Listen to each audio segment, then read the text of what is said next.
Hello friends, आज हम आपके लिए लाए हैं कहानी माँ बिन माई का। तो माँ बिन माई का नहीं होता है, जब मम्मी नहीं रहती है तो नहीं होता है। मैं हूँ रिंकू ठाकुर, मेरे चैनल में आप लोगों का स्वागत है। तो आप लोग कैसे हैं? बहुत ही अच्छे होंगे।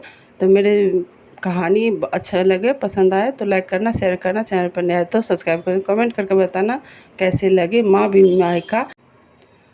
तो भाई के बहुत जिद करने पर नीता बच्चों के साथ अपने मायके रवाना हो गई। प्रकाश जल्दी बुला लेना, बार बार फ़ोन कर रही थी। जल्दी आने को बहुत वे कहते रहना। नीता, क्या हो गया तुम्हें? अनिल कब से तुम्हें आने को कह रहा है। जा रही हो तो कुछ दिन आराम से रह जाओ। भाई है तुम्हारा, अचानक इतनी दूरी क्यों? आराम से रहकर आऊं। क्या कह रहे हो? तुम्हें तो बस अपनी आज़ादी से मतलब है, किसी दूसरे की भावना से कोई लेना देना नहीं। कह दिया ना 2-4 दिन बाद वापस आने की जिद करना, बस यही एक कहना मान लो। रात की ट्रेन में प्रकाश ने नीता को बच्चों के साथ बिठा दिया। ट्रेन अगले दिन सुबह हैदराबाद पहुंचने वाली थी। विचार नीता के मन में को बेचैन कर रहे थे। बच्चों के सो चुके थे। ट्रेन के हर झटके के साथ नीता हर बार कुछ नया सोचने लगती। ट्रिंग ट्रिंग की आवाज़ सुन फ़ोन उठाकर कहा, हाँ जी प्रकाश, सोई नहीं? नहीं, मेरी याद आ रही है। हाँ, अब बाकी तो ज़िंदगी में बचा ही क्या है। सुनो, ट्रेन समय पर चल रही है, सुबह जल्दी पहुंच जाओगे। ऐसा करता हूँ, अनिल को फ़ोन कर स्टेशन पर लेने आने को कह देता हूँ। नहीं नहीं, उसकी कोई ज़रूरत नहीं, मैं कैब बुक करवा कर खुद पहुँच जाऊँगी। आप सो जाइए, सुबह घर पहुँच कर बात करती हूँ। फ़ोन रखा तो मन में कोई जवाब। पूरे समय मायके की याद माँ की आवाज़ थी। मैंने अनिल को बोला था तो आप बिटिया, अकेले बच्चे हमारे समान होना मुश्किल होगा। भी नहीं, पहली बार थोड़े ही आ रही है। सारे गली मोहल्ले तो परिचित है। वो तो यहाँ की डॉन थी, अपने आप आ जाएगी। बातें याद कर एक मुस्कुराहट नीता की चेहरे पर दौड़ गई। अनिल की यादें, शादी के बाद सब कुछ कितना बदल गया था। माँ जब लागे कहती तो सालों से तो आ ही रही है, फिर कौन सा बैठने से पहले मुझे फ़ोन कर आने को बोली थी। अरे नालायक, क्या कह रहा है? बहन है तेरी, कितनी खुशी होगी उसे अगर तू लेने गया तो। माँ, अब मेरी भी जिम्मेदारियाँ हैं, यहाँ लेने जाना छोड़ने इन सब के लिए मेरे पास समय नहीं होता। जब एक शहर से दूसरे शहर आ सकती है तो स्टेशन से घर आने में क्या परेशानी है? मना कर रहा है। नीता कितनी बार बोला, पर लेने आने को तैयार नहीं।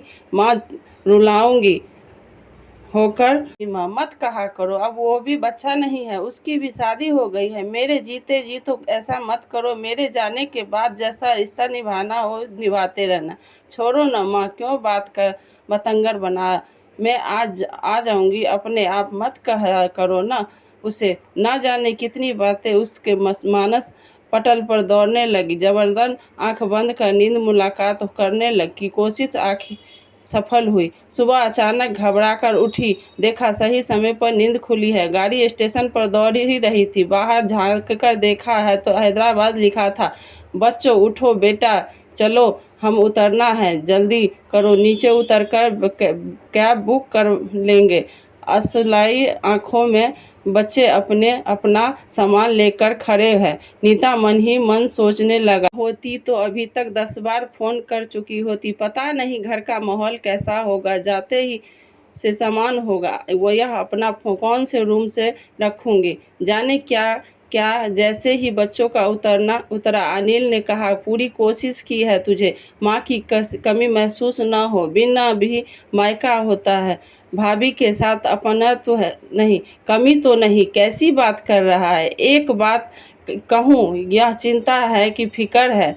तूने माँ के सामने का होता, उनकी उम्र 2-3 साल और बढ़ जाते। आज उनके जाने के बाद सब करना वो जीते जी चाहती, सब कुछ होते हुए भी। अनिल भारी मन से बोला, पहले लगता था जब मैं काम खुद कर रहा हूँ तो माँ बार बार बोला कर क्यों टोक कर रही थी। अब समझ आता है वह उसकी चिंता भी थी और चिंता में छुपा प्यार।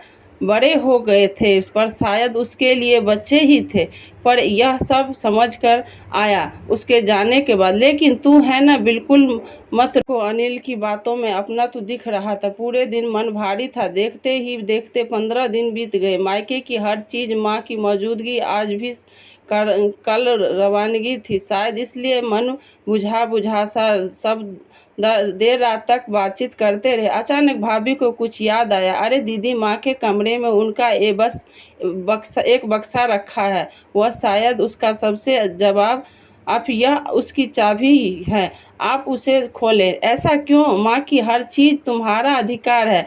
जब हमने किसी भी चीज़ के लिए कभी कुछ नहीं कहा तो आज संदूक और उसकी चाबी।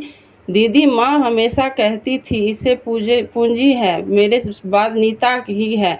नीता समझ सकती है, बुरा मत मानिएगा, अच्छा होगा अगर हमें आप ही खोले। कांपते हाथों से नीता में संदूक खोला। दुनिया भर की उतारन भरा बक्सा ऊपर से सब हटाती चली गई। पापा का कुर्ता पजामा रखा था, खादी का देख तो आया इस बार खादी का कुर्ता संभाल कर रखा। अनिल के जन्मदिन पर पहनूंगा। दुनिया आगे बढ़ रही है, लोग कोट पैंट पहनते हैं और आप हद करते हो जी, पूजा पाठ थोड़ी। लेकिन अनिल के जन्मदिन अरमान मन में दबाए। पापा दुर्घटना का शिकार हो गए, तब कुछ ही छोड़कर चले गए। शायद माँ के लिए पापा की पसंद का कुर्ता उस दिन से बेहद अजीज हो गया था। नीचे देखा तो भाई के मुंडन के कपड़े। एक चीज माँ का ममता से भरी हुई। अचानक हाथों में 2 गुड़िया आ गई जो नीता कभी जिद करके लाई थी। नीता अब जिद की तो चांटा खाएगी। माँ दिला दो गुड़िया। दिमाग खराब है तेरा? इतना महंगा गुड़िया कुछ और ला रही हो, थोड़े दिन बाद उसकी तरफ से झांकोगी भी नहीं। लेकिन नीता पर तो बड़ी सी गुड़िया का भूत सवार था। लाकर थोड़े दिन खेल उसे पटक दिया। माँ ने उसे संभाल कर हमेशा के लिए रख दिया। तेरी बेटी को दूंगी। यादें संदूक में दबा कर रह गई। बहुत ही खास दिन है। भाभी, क्या संदूक है? हाँ दीदी, इसकी कीमत आया ज़्यादा कोई नहीं समझ सकता। देर रात तक बात कर सब नीता मध्यम रोशनी में सो गई। लगी माँ को याद करने। कहाँ चली गई? सब कुछ छोड़ के हुए भी तुम्हारा काम नीता कर सकता है? मानो उसको कानों में हो। नीता सारा सामान रख दिया ना, यह देख, यह सब रखी थी रखने। माँ, यह तो तुम्हें मामा ने दी थी, तुम्हें पहनना। नीता, नहीं, मैं पहनूं ना पहनूं एक ही है। यह तो ले, अचार की शीशी भी रख दी। माँ, भाभी क्या करूँगी? कोई कुछ नहीं कहेगा। यह मैंने चुपचाप तेरी पसंद की डाल कर रख दी थी, रख ले बैग में। सुबह विदाई भी चुपके से पर्स निकालकर एक रुमाल में लगी गांठ खोलने लगी और कुछ पैसे निकाले बिटिया के हाथ में रख दिया। क्यों माँ, इतना कुछ तो दे दिया। मेरा आशीर्वाद है बेटा। अभी ये पापा तो होते तो बिना कहे कितना कुछ करते। चल जल्दी कर, कुछ खाए बिना घर से नहीं निकलने दूंगी। ससुराल में कुछ ऊंच नीच हो तो बात यही दबा देना रहना। और इतना कहकर प्यार भरी झप्पी दे दी। नीता का टाइम हो गया। हाँ माँ कहकर जैसे ही आंख खोलेगी भाभी सामने खड़ी थी। मन में आया कह दूं, क्यों उठाया? भाभी माँ के सानिध्य में थी। फटाफट उठ तैयार हुई। भाभी ने नाश्ता करवा दिया क्या? भाई भी पीछे खड़ा था। दीदी आती रहना, जल्दी जल्दी आना। सीने से लगा, दोनों के आंसू छलक पड़े। आया मत समझना, तेरे मायके में तेरा सम्मान हमेशा इसी तरह रहेगा, यह भाई का वादा है। नीता मुस्कुराकर माँ की फोटो को प्रणाम कर जाने लगी। जा ही रही हूँ माँ, आज तेरे बगैर मायका का क्या होता है यह जान लिया। तुम सिर्फ आंखों से दूर हुई हो, तुम्हारी मौजूदगी में तो मायका शब्द में ही घर पहुँच गुमसुम बैठी थी। क्या मैडम, तुम तो 2-4 दिन आने वाली थी? प्रकाश ने पूछा। भाई के मुंह में बंद कर रह गई। अब खूब स्वागत कर दी। सारे गिले शिकवे लगते हैं। तुम्हें तो जाने से पहले घबरा रही थी। कैसा लगा माँ बिन मायका? आंखों में आंसू लिए भरे गले से बोली माँ बिन मायका नहीं होता। उसकी सुनमुनहार डांट प्यार सब अपने आप में अनूठा होता है। उसका गले लगना, उसकी बातों में अपना बचपन भी जी लेना। अपने बच्चों को पसंद नापसंद सब मायके में पूरा करती हूँ। अनिल के ने पूरी कोशिश की कि कमी न खले, लेकिन यह एहसास कर गई कुछ भी बोल देने वाला, अपना प्यार जताने वाला जिम्मेदारियों में बंधकर महसूस हो गया।